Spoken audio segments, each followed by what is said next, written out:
young person getting a credit card. Like, yes, they have benefits, and if you can control it, great. But if you, like, Christmas is coming up, it's the silly season, there's parties, there's presents, there's drinks. If you put $2,000 on your credit card and the interest rate is 18%, which let's say is pretty average, if you're meeting minimum repayments, that's going to take you 18 years to pay off. So you're going to be paying off that cocktail you had 18 years from now. And I think it's just a really important thing for people to be aware of. And that's just the banks trying to say, hey, look, pay this now. They're making it look really pretty, but in the fine print, it's like if you pay them, this is a minimum you have to pay. But if you pay the minimum only, it's going to bite you in the arse. Exactly. Not to mention how much extra you pay. I think it's like almost 3,000. Yeah, it's 3 times basically. So if you borrowed 2,000, by the time you actually pay that off, you would have paid back. And literally last night I was watching TV and there was this really cute ad, and it's like this girl being bridesmaid, and she's like, I love being a bridesmaid, but God, it gets expensive, blah, blah, blah. Lucky I can stick it on my credit card. And I'm just like, no. Yes, pay off that dress like when you're in your 60s, because that's probably the reality. So I would say that. And then also the other tip of just building up that emergency savings. And even if you don't have that money, like start with $500. And even making those small little changes to your behavior, it actually sets off your money mindset. And it just starts those people can do this right now. Like if you're in high school, or even uni, or if you're earning part-time, it's like, sure, we just talked about earning $2,000 a fortnight. We just talked about just half $500. That's a lot of money when you're young. But you can just be if you're earning, I'm thinking my sister's 17 working as a barista, right? That's got a big minimum wage sort of thing. She can still pull $300 on a weekend. You can put $100 away in your savings account. You don't need $300. You're only going to the movies. You're in high school. Like, you're not drinking.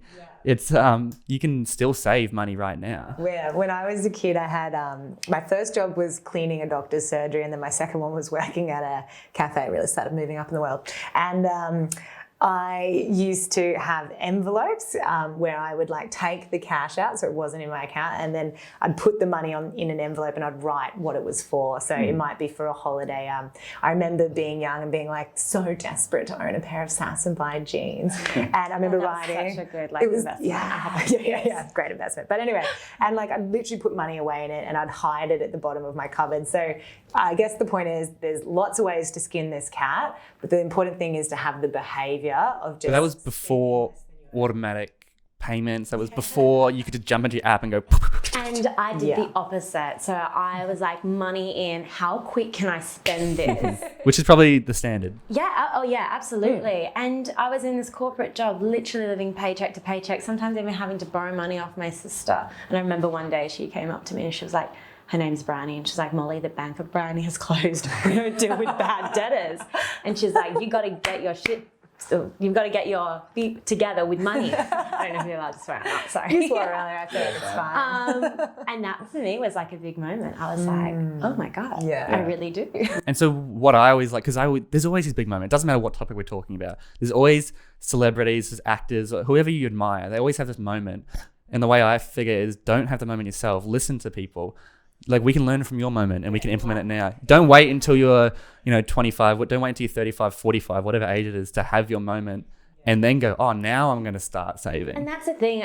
The interesting thing was, like, I had so many people, like I had my mum being like, you've got to start saving, you've got to start budget. I had so many people telling me this, but I just wasn't listening. And I think it's really hard to get it through to someone when they're not listening and they don't want to engage. That's the tricky bit. I think that's the bit. And I think, what, if I can say we do well at Ladies Finance Club, is that we reframe money from being this like boring chore and make it really fun and engaging with our events. And like for me, whenever I'm doing something around my money, I pour myself a drink, I put on some beats, and then I do it and I make it fun. And like if I said, oh, I want to, be able to pay off this or save for that, and then I do that, I'm like, treat yourself. I don't go crazy with it, but like something that is nice for me is like, oh, I might go get my nails done, or, I might buy a new shade of lipstick, or even just take a bath. Well, that's the beauty of the, in Barefoot, he says the splurge account, which is like 5 or 10%, because it's not even your fun money. It's your splurge account is